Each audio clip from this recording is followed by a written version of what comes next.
Hello दोस्तों, नमस्कार। एसएससीडी 2026 के जितने भी भाई लोग तैयारी कर रहे हैं, अगर आप इन 5 गलतियों में से एक भी गलती करते हो तो भाई आप खुद अपने सिलेक्शन से दूर चले जा रहे हो। ठीक है, मैं ऐसा क्यों कह रहा हूँ? मैं खुद भाई अपने एक्सपीरियंस के बेस पर ये सब कह रहा हूँ, क्योंकि मैंने देखो 2024 दिया था, 2025 दिया और 2022 भी एग्जाम दिया था। ठीक है, 2022 में तो मेरा सिलेक्शन नहीं हुआ, 24 में भाई मैं पॉइंट से बाहर हुआ था। ठीक है, और 2025 की बात करें तो मेरे कट ऑफ से 16 नंबर ज्यादा है। ठीक है, तो भाई जो भी मैं बता रहा हूँ अपने एक्सपीरियंस के बेस पर बता रहा हूँ, आप ये 5 गलती में से प्लीज एक भी गलती मत करना। ठीक है, और आप बहुत लकी हो कि आपने इस वीडियो पर क्लिक किया है। अगर आप अभी से इस वीडियो को देख ले रहे हो और ये 5 गलती को आप अपने अंदर एक्सेप्ट कर ले रहे हो, तो भाई आपको बिल्कुल आगे सिलेक्शन की ओर बढ़ते चले जाओगे। ठीक है, तो चलो भाई वीडियो को बिना देरी किए स्टार्ट करते हैं। तो इन 5 गलतियों में सबसे पहली गलती हमारी ये होती है कि हम प्रैक्टिस सेट के भरोसे रहते हैं।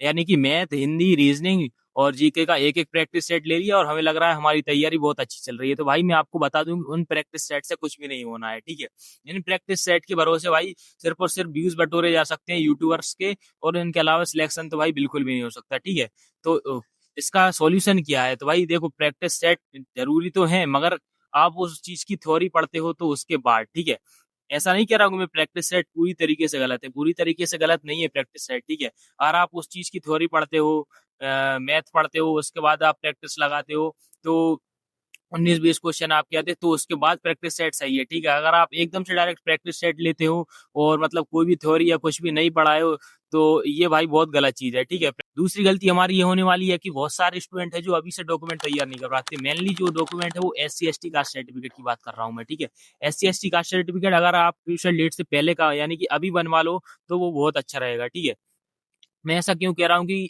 क्योंकि 2024 में भी ऐसा हुआ था और 25 में भी होगा और आगे आने वाली वैकेंसी में भी ऐसा होगा, जो कि क्रूशियल डेट के बाद की अगर आपका जो कास्ट सर्टिफिकेट होता है तो भाई वो तुरंत बाहर कर देते हैं। बिल्कुल नहीं सोचते कि आपका मतलब कास्ट सर्टिफिकेट सही है गलत है कुछ भी, वो बिल्कुल बाहर कर देते हैं। दूसरी प्रॉब्लम का सॉल्यूशन ये है कि आप अभी से अपना SC ST जो कास्ट सर्टिफिकेट सर्टिफिकेट है जो बनवा लो। SC ST OBC EWS जो भी है, आप अपना अभी से कास्ट सर्टिफिकेट बनवा कर रख लो। ठीक है, ताकि आपको आगे कोई भी दिक्कत ना हो, यानी कि बिल्कुल रिस्क लेने का ही नहीं है। ठीक है, अब तीसरी बड़ी गलती की बात करते हैं हम। मॉक टेस्ट और प्रैक्टिस नहीं करते बंदे, थ्योरी थ्योरी पढ़ लेते हैं। यानी कि कोई सा भी बैच खरीद लिया और उसमें थ्योरी थ्योरी पढ़ रहे हैं। ये ऐसा नहीं होगा भाई सिलेक्शन। ठीक है, थ्योरी प्रॉब्लम का भाई मैं सही तरीका आपको बता देता हूँ कि आप देखिए, बहुत से स्टूडेंट क्या करते हैं कि बैच खरीद लेते हैं, बैच में भाई वीडियो देख रहे हैं और उनको लगता है भाई हमारी तैयारी बहुत अच्छी चल रही है।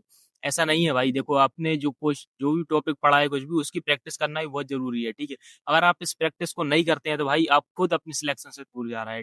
ठीक है, तो भाई अब तीसरी प्रॉब्लम का सॉल्यूशन ये है कि भाई आपको जो भी, अगर आप थ्योरी या टॉपिक जो भी पढ़ रहे हो उसका भाई प्रैक्टिस आपको करनी है। ठीक है, या आप मिनी मॉक से कर लो, मॉक से कर लो, या सबसे बेस्ट मानता हूँ भाई मैं टेक्स्ट बुक पे जो है प्रीवियस ईयर उससे कर सकते हो आप प्रैक्टिस। ठीक है, जिस भी टॉपिक को पढ़ो आप उसकी प्रैक्टिस आराम से करो। ठीक है, और प्रैक्टिस भाई बहुत जरूरी है। ठीक है, और देखो मैथ रीजनिंग की तो प्रैक्टिस करती है, और हिंदी बार बार पढ़ते रहो और जीके भी बार बार पढ़ते रहो, यही सॉल्यूशन है भाई तीनों का। चौथी प्रॉब्लम जो सबसे ज्यादा स्टूडेंट के अंदर आती है वो ये है कि भाई टारगेट बना के नहीं पढ़ते। आप अपनी डेली टारगेट बनाइए कि मुझे आज ये टॉपिक्स हैं जो कंप्लीट करने हैं, और डेली बेसिस पे या फिर महीने के बेसिस पे आप पूरे महीने का भी बना सकते हैं और डेली बेसिस पर भी बना सकते हैं कि मुझे ये टॉपिक कंप्लीट करना है, उसके बाद ही मैं सोऊंगा या फिर उसके बाद ही मैं अपनी स्टडी है जो वो आज की खत्म करूंगा। ठीक है, अगर आप रैंडमली कुछ भी पढ़ रहे हो तो भाई आप खुद, कोई मतलब नहीं है आप 10-10 घंटे 12-12 घंटे पढ़ रहे हो, रैंडमली कुछ भी उठा लिया पढ़ लिया, मन में मतलब मन में आया उठा लिया पढ़ लिया, इससे कोई मतलब नहीं है पढ़ने का। ठीक है, इससे आपका कोई भी आउटपुट अच्छा नहीं निकलने वाला है। ठीक है, नेगेटिव में ही जाओगे आप।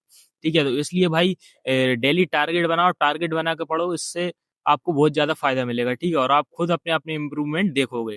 ठीक है, और भाई पांचवी सबसे बड़ी गलती ये है कि बहुत से बच्चे मतलब प्रैक्टिस कर ली उनने, ठीक है, थ्योरी पढ़ ली, सब कुछ अच्छे से कर लिया, मगर मॉक टेस्ट ही नहीं लगाते भाई, और कुछ मॉक टेस्ट लगाते हैं तो उसका एनालिसिस ही नहीं करते हैं। मैं आपको बता दूं कि अगर भाई आप कितनी भी थ्योरी पढ़ लो, कितनी भी प्रैक्टिस कर लो, अगर आप मॉक टेस्ट नहीं लगा रहे हो तो भाई आप सिलेक्शन के एक हिस्से से भाई दूर चले जा रहे हो। ठीक है, इस चीज को समझो आप। मॉक टेस्ट बहुत ज्यादा इंपॉर्टेंट है आपको। अगर आप एग्जाम में बैठोगे तो आपको कुछ नया नहीं लगेगा कि आप कुछ नया देख रहे हो। ठीक है, आपको वैसे ही लगेगा। मॉक टेस्ट आप डेली, यानी कि हफ्ते में अगर एक मॉक टेस्ट दे रहे हो तो भी वो ठीक ठाक है। ठीक है, और अगर आप एग्जाम के जैसे ही क्लोज जाते हो तो आप भाई अल्टरनेट डेट्स पर या 2-3 दिन में एक बार भी मॉक टेस्ट लगा सकते हो। ठीक है, तो मतलब मॉक टेस्ट बहुत ज्यादा ज्यादा जरूरी है, और उससे ज्यादा जरूरी है उसका एनालिसिस। भाई हवा बहुत ज्यादा चल रही है, उसको थोड़ा इग्नोर करना। ठीक है, मॉक टेस्ट से ज्यादा जरूरी है उसका एनालिसिस। ठीक है, तो भाई अगर आपका 70-80% अगर सिलेबस कवर हो जाता है, मैं तो कहता हूँ यार 60% भी सिलेबस कवर हो जाता है, तो भाई आप प्रीवियस ईयर मॉक टेस्ट लगाने स्टार्ट कर दो, ठीक है, हफ्ते में एक बार। अभी अगर आप डेली या 2-3 दिन में लगाओगे तो ये बहुत गलत तरीका है, ठीक है। अभी हफ्ते में एक बार लगाओ, उसके बाद अगर जैसे ही एग्जाम अगर 2-3 महीने बचते हैं तो हफ्ते में 2 बार 3 बार ऐसे आप लगा सकते हो, ठीक है। उससे आपका कॉन्फिडेंस भी बिल्ड होगा और आपकी जो तैयारी है वो भी बहुत ज्यादा मजबूत होगी, ठीक है। तो भाई ये 5 गलतियां आपको नहीं करनी है ड्यूरिंग आपके रिटर्न एग्जाम की तैयारी के दौरान, ठीक है। तो अब आप यहाँ तक आ ही चुके हो तो भाई अपने चैनल को सब्सक्राइब कर लो, आपको बिल्कुल ऐसा ही डिफेंस से रिलेटेड गाइडेंस इस चैनल पर मिलता रहेगा। जो भी है हमारा एक्सपीरियंस, हमारे ग्रुप में 4-5 बंदे हैं भाई जो सब मतलब पढ़ने वाले हैं, सिलेक्टेड स्टूडेंट हैं, उन सबसे मिलवाएंगे आपको, ठीक है।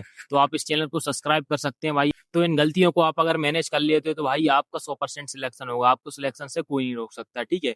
तो सभी को ऑल द बेस्ट भाई, सभी अच्छे से तैयारी करो, ऐसी अच्छी अच्छी वीडियोस इस चैनल पर आती रहेंगी भाई। सब्सक्राइब कर लो अपना छोटा भाई समझकर, ठीक है। मिलते हैं नेक्स्ट वीडियो में, तब तक के लिए जय हिंद, वंदे मातरम।